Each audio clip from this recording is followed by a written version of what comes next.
Good afternoon, Jonathan Camarda, Chief Investment Officer, coming to you on a blood red Tuesday. Market's been running up the last couple of weeks. We've had some opportunistic shots in certain strategies, but mostly defensive.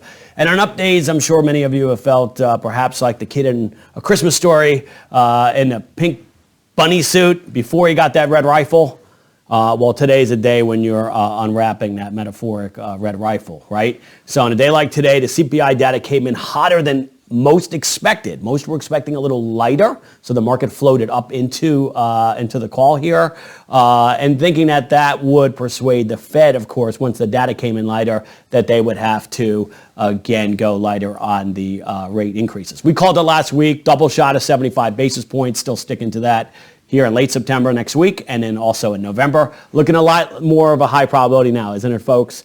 Now, as you look at your screens today, not a blazing green, but certainly nowhere near the damage, and that's why we have had our proverbial head here on a swivel, and again, been very prudent on a risk-adjusted basis. Again, the way we look at the world, again, is risk-adjusted returns, and given the risk that is out there now, the returns that you could get if you're right are not justified if the risk supersedes what that return on investment would be. What that means is, again, just because the sun is shining through the clouds doesn't mean it's time to take the surfboard out for all your surfers out there, because there are always dorsal fins under the surface. And today we just saw a big bite out of some fiberglass there. Okay, so that's all I have for today. Except that if you look at your screens, you should feel pretty good on a day like today. We have been prudent and eternally vigilant.